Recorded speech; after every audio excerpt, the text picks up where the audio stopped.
Hello folks, Boring Tommy here. Let me continue my story about my arrival at Taiwan. As I told you, I brought $200 with me, which I thought was a lot. The reason for that is that I'm coming from Hungary, and let's face it, in Hungary at that time, $200 was a lot. You could easily live on that for, I would say, 2 months or something like that. And, I was coming to Taiwan knowing that I'm going to have a full scholarship, paid for everything, and also having some living expenses, which is, again, calculated, and it was like $400 with the rate at that time, maybe even more. So I felt I'm going to have a lot of money here, I'm going to be rich, so $200 to bring will be just perfect. I came early February. I was like, I'm gonna get my money, and it's a small island, so I'm gonna be surfing and playing with chicks and having all kind of fun. First shock to me was when I realized that $200 was nothing. As I mentioned to you, I came without any booking in any hotel or anything like that. I didn't know anybody, so I just got some addresses at the airport, and I came and tried to find them. The place I found that I mentioned to you was a real crap hole. It cost me actually $200 NT, which is about $8 a night. When you have $200 and you have to spend 8 a night, that's actually quite a lot.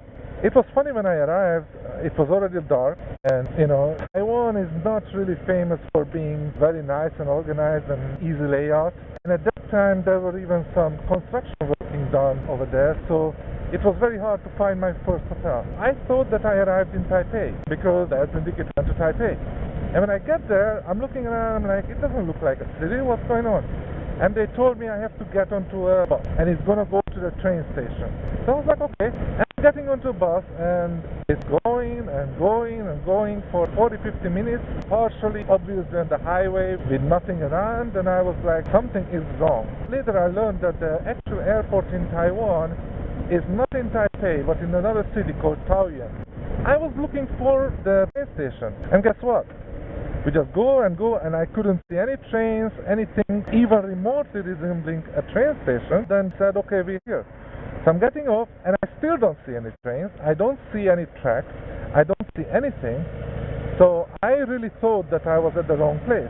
Now later I learned, and when I say later, I'm talking about like 2 months later, that I did arrive at the train station, but the trains in Taipei train station are all going subway. All actually end up going under the ground, starting a few kilometers from the actual station. So what you see is just a nice big, a little bit Chinese style building, and that's what the train station is.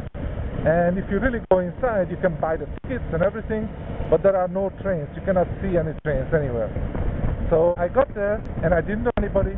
So I had to ask somebody for directions, and I realized that, well, it was 22 years ago.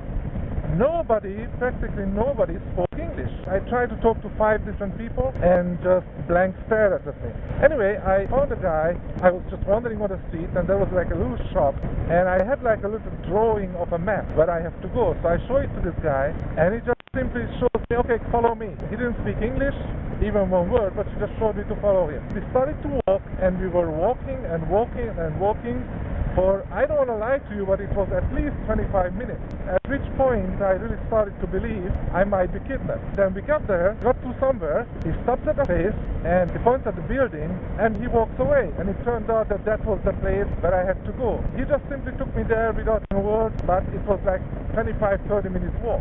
So I got there, and as I said, that was that really crap hole place. But I ended up staying for about 2-3 days, but when I turned that is $200 NT, I got about $4,500 NT, and it turns out that $200 out of it for one night, that scared the shit out of me. And when I tried to eat something, and it turns out that you have to spend some money to eat, the prices were not at the level of the Hungarian prices, so it was a little bit shocking at the first time.